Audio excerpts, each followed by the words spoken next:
Placebus.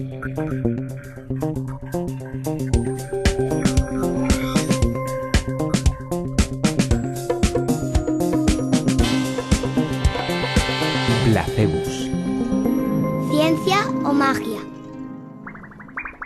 Hola, Placebus y yo os damos la bienvenida a un nuevo programa de Placebus Ciencia o Magia, donde ya sabéis, explicaremos temas científicos que podrían haber parecido magia hace unos siglos y magia que está basada en la ciencia. En el programa de hoy vamos a explicar cómo funciona un CD-ROM. Contestaremos a la pregunta que nos ha hecho Pau sobre por qué en los lavabos, cuando se desagua el agua en el hemisferio norte, giran en el sentido antihorario y el agua gira en sentido horario cuando estás en el hemisferio sur. Y después también resolveremos el enigma de las tres puertas de la semana pasada. Y haremos, para finalizar, magia que ocurrirá en vuestras manos si tenéis una baraja de cartas cerca y seguís los pasos tal y como yo os lo indique. De manera que comencemos con la primera sección, ciencia.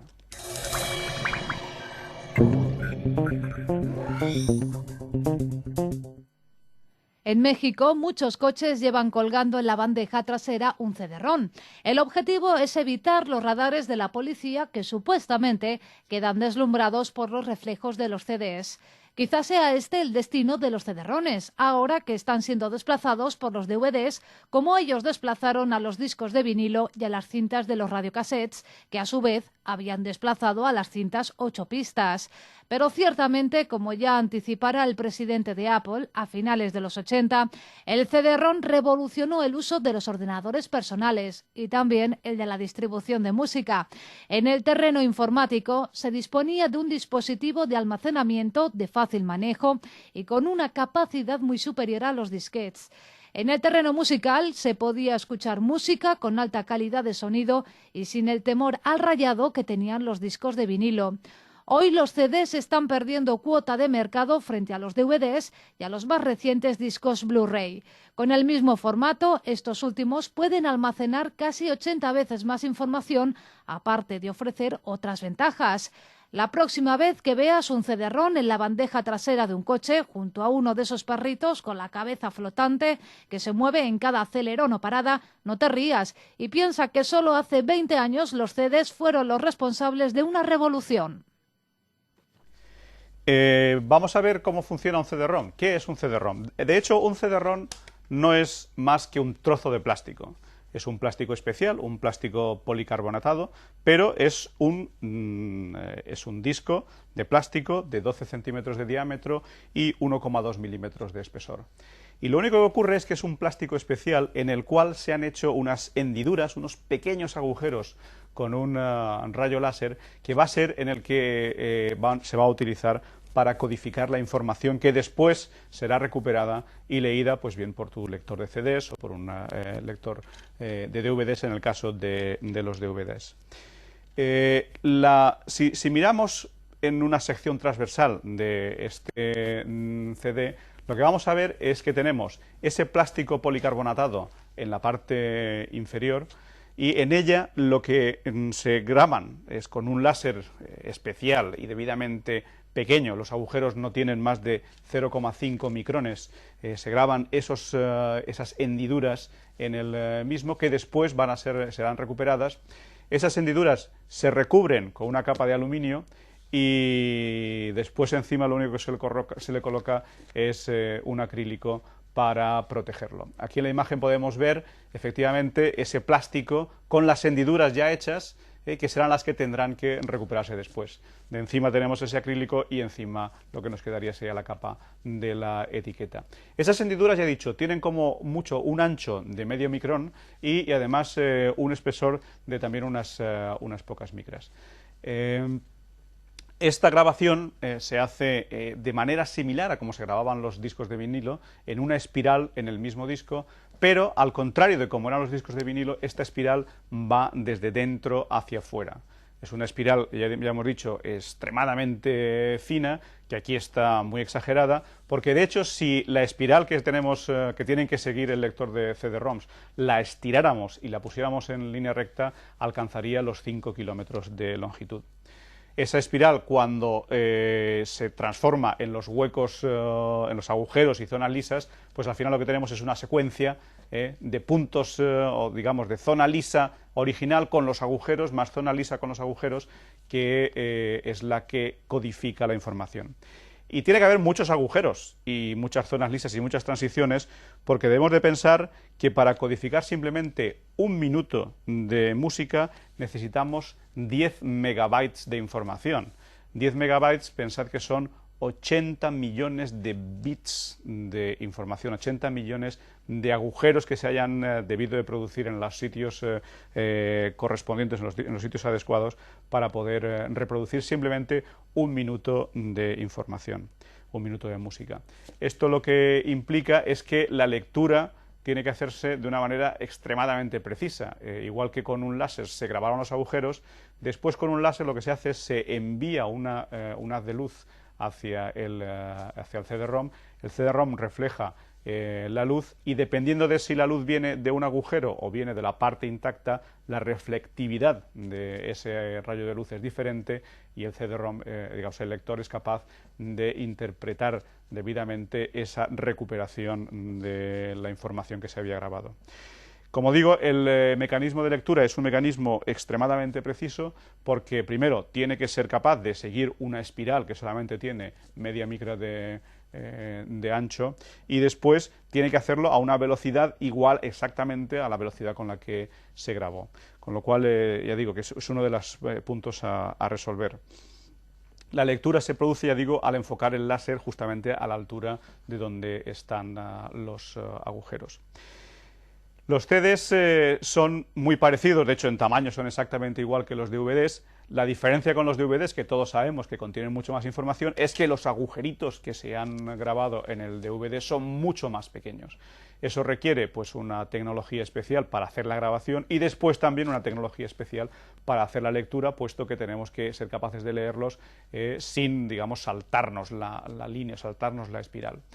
Los nuevos discos, que se conocen ahora como Blu-ray discs, que son todavía de mucha más capacidad que los DVD actuales, esos lo que hacen es utilizan un rayo de luz azul, por eso el nombre de Blu-ray, que es capaz todavía de hacer los agujeros más pequeños y de que la espiral vaya rodando alrededor del DVD de una manera todavía más comprimida, con lo cual son capaces de incluir más información.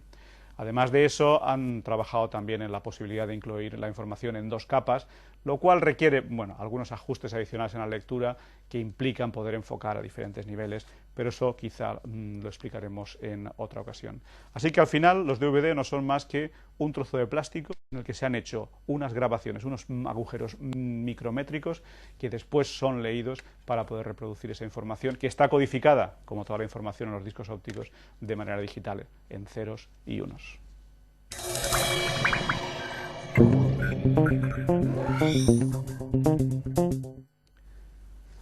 Pau, desde Barcelona, nos ha hecho una pregunta, y era ¿qué pasa o por qué el agua, cuando estás en un lavabo y dejas que el agua, digamos, desaparezca por el desagüe, ese agua gira de una manera antihoraria en el hemisferio norte y de una manera horaria en el hemisferio sur? Bueno, Pau, siento defraudarte, pero eso no es verdad. Es una de las leyendas urbanas que circulan y de las que se ha hablado mucho, incluso ha habido se han dicho en televisión y se han comentado incluso en algunas clases de física. Y está basada en un principio físico que efectivamente induciría ese fenómeno, pero que a la escala en la que el agua se mueve dentro de un lavabo no se va a producir. Y vamos a explicar por qué. Si consideramos la Tierra que está girando, sabemos que la Tierra está girando alrededor del eje, está claro que la velocidad lineal, la velocidad que el espacio que tienen que recorrer las personas que estén en el ecuador es de 40.000 kilómetros en un día, que es la longitud, la circunferencia alrededor del ecuador. Pero nosotros, que estamos bastante alejados del ecuador, la vuelta que damos al cabo del día es más pequeña, y los que están en el polo es muchísimo más pequeña. De manera que si una masa de aire que estuviera en la zona del ecuador y que estuviera moviéndose a esa velocidad de 40.000 kilómetros por día en dirección este, que es la dirección que está rotando la Tierra, se desplazara hacia el norte, lo que va a ocurrir es que en un momento dado la masa de aire seguirá con esa velocidad que llevaba de 40.000 kilómetros por día, pero el suelo sobre el que está desplazándose al desplazarse hacia el norte irá más despacio, porque aunque la velocidad angular es la misma, la velocidad del suelo es más pequeña, con lo cual eso hace un efecto como si la masa de aire se desplazara hacia la derecha. Ese desplazamiento es lo que se conoce como el efecto Coriolis y es lo que va a hacer que todos los puntos de baja presión, alrededor de los puntos de baja presión, se formen concentraciones, se formen vórtices que están girando en sentido antihorario cuando estamos en el hemisferio norte. Lo que ocurriría en el hemisferio sur es justo al contrario. Cuando una masa de aire se desplaza hacia el sur, lo que va a ocurrir es que el desplazamiento relativo va a ser desplazada aparentemente en la dirección opuesta. De manera que ese efecto, ese giro antihorario de las masas de aire cuando se desplazan desde el ecuador hacia el norte, es un giro que está producido por el cambio efectivo de la velocidad de la Tierra desde el punto donde empezó la masa hasta el punto donde estamos ahora analizándola. Ese cambio de velocidad no se puede observar en un lavabo. La distancia que hay entre el punto del desagüe y el extremo del lavabo es demasiado pequeña como para que ese efecto Coriolis pueda llegar a notarse. De manera que el giro del agua hacia el desagüe va a depender más de la posición del grifo con respecto al punto de desagüe, de las impurezas que pueda tener el desagüe, de la forma del mismo, que sea así elíptica o no, pero no tiene nada que ver de que estés en el hemisferio norte o el hemisferio sur. Y de hecho, compruébalo acercándote a los lavabos de la escuela, por ejemplo, y verás que en unos sitios el agua va hacia la derecha y en otros sitios va hacia la izquierda.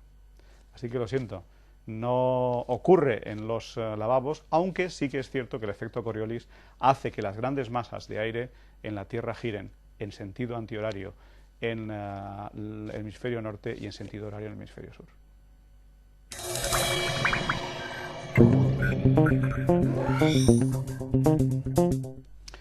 Hola, vamos a resolver el enigma de la semana pasada. Os recuerdo que era aquel en el que estábamos en una situación en un concurso similar al 1, 2, 3, responda otra vez, donde al final del mismo el presentador presentaba 3 puertas de las que había que elegir una de ellas, porque lo que hubiera detrás de esa puerta sería el premio final para el concursante. La situación que planteábamos era, si tenemos 3 puertas, elegimos una de ellas y en ese momento el presentador nos muestra una de las otras 2 que no tiene el premio final, si deberíamos o no deberíamos cambiarnos. En esta primera posibilidad, en la que el coche está en la parte de la izquierda, vemos que una vez abierta la puerta donde no tenemos nada, si nos cambiamos, haríamos bien porque nos tocaría el coche. Si el coche estuviera en la puerta de la derecha, el presentador nos abría la puerta A como la puerta que no tiene el coche. Si hacemos el cambio, también nos tocaría el coche. Y en la tercera posibilidad, en la que inicialmente hubiéramos elegido ya la puerta donde está el coche, si nos abre una de las otras 2 y nosotros entonces nos cambiamos, pues en ese momento habríamos perdido el coche. De manera que de las 3 posibilidades, en 2 de ellas, 2 de cada 3 veces que se repitiera este experimento, saldríamos ganando porque conseguiríamos el coche. Con lo cual, la estrategia a seguir es la de cambiar, porque en ese caso tenemos un 66% de posibilidades de conseguir el coche, mientras que si no cambiamos, nos quedaríamos exclusivamente con el 33% inicial de una de cada 3, puesto que sería nuestra primera opción. Y ahora voy a plantearos el enigma para la semana que viene. Es un enigma muy sencillo y os voy a decir cuál no es la solución, porque seguramente ya lo habréis oído antes. Tenemos un explorador viajando por el planeta Tierra y realiza los siguientes movimientos. Se desplaza 10 kilómetros en dirección norte, se desplaza 10 kilómetros en dirección oeste, se desplaza 10 kilómetros en dirección sur y está en el mismo punto de partida, de donde ha iniciado la partida, y no es en el polo norte ni en el polo sur. Así que pensad a ver cuál podría ser la solución y la daremos en el próximo programa.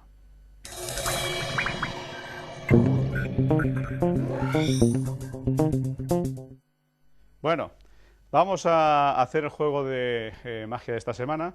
Es un juego de magia que tiene que ver con la búsqueda de la pareja ideal, de tu novio, tu novia o tu pareja ideal. Entonces, espero que tengáis ya una baraja cerca, y de esta baraja debéis de elegir una carta que va a representar a ese novio o esa novia que os gustaría tener como pareja ideal. Yo voy a elegir a la reina de corazones, que sería la que va a representar a esa pareja ideal. Cada uno podéis elegiros, si tenéis una baraja española, podéis elegir una sota o un rey, si queréis a alguien de la alcurnia, o, bueno, ya digo, podéis coger o bien un rey de aquí, el king, o bien la jota. Bien, ya habéis elegido vuestra pareja. Es importante que le deis un nombre. Yo la voy a llamar, cada uno que le dé el nombre que le gustaría que tuviera su pareja, yo la voy a llamar Inma. Esta va a ser mi pareja, va a ser Inma, si realmente al final es mi pareja ideal. Después de la baraja vamos a elegir 20 cartas, 20, más o menos, no hace falta, alrededor de 20 cartas, pero que no sean ni figuras, que no sean figuras, que sean cartas de números. 2, 4, 5... Ya digo que pueden ser más o menos 20 cartas, no hace falta que sean exactamente 20 cartas, pero aproximadamente 20 cartas. Vamos a ver, yo tengo 1, 2, 3, 4, 5, 6, 7, 8, 9, 10, 11, 12, 13, 17, 18, 19, 20, 21, perfecto, muy bien. Bueno, de las 21 cartas que vamos a mezclar, vamos a colocar cara arriba, vamos a coger pues 3 de ellas, 3 que os parezcan interesantes, 3 de ellas, las vamos a colocar aquí, al lado de la carta que va a ser nuestra pareja ideal. Pero vamos a coger después otras 2 cartas más, 2 cartas más encima, 2 cartas más encima, al lado de la que teníamos, una carta más y otra carta más. Vale, ya tenemos ahí bastantes cartas. Bueno, ahora lo que vamos a coger, mantenemos el mazo original de las 20 y tantas cartas, lo que nos quedaba, las 20 y tantas cartas en la mano izquierda, boca abajo, vamos a colocar nuestra persona ideal, nuestra pareja ideal, encima de esas cartas que hemos colocado boca arriba, al lado de la carta original, y cogemos el paquete entero, le damos la vuelta y lo colocamos encima del resto del mazo. Bien. Ahora tenemos que ver a qué hora hemos quedado con nuestra pareja ideal. Y dadas las horas que son ahora mismo, bueno, vamos a elegir una hora entre las 11 y las 20 horas, digamos en formato, como dicen, militar los americanos, entre las 11 y las 20. Las 20 no, que ya sería un poco tarde. Un número entre las 11 y las 20. Yo voy a quedar con ella a las 14, pero bueno, que cada uno quede a la hora que quiera. Entonces, yo he quedado en las 14, cada uno con su número. Lo que tiene que hacer ahora es contar una a una tantas cartas como la hora a la que hemos quedado. Cada uno ha quedado la suya, yo a las 14. 1, 2, 3, 4, 5, 6, 7, 8, 9, 10, 11, 12, 13 y 14. Muy bien. Podemos dejar el resto de cartas encima de la mesa. Cogemos las 14 cartas que nos han quedado, que acabamos de contar, y ahora con los dígitos de la hora con la que hemos quedado, yo era 14, 1 y 4, los sumamos, 4 más 1, 5, y lo que vamos a buscar es la carta que está, en mi caso, en la quinta posición, en vuestro caso, en la carta que corresponda a la suma de los dos números. La quinta posición, 1, 2, 3, 4, y la quinta, en mi caso, es la dama de corazones, que es mi persona ideal, a la que tengo que darle un beso.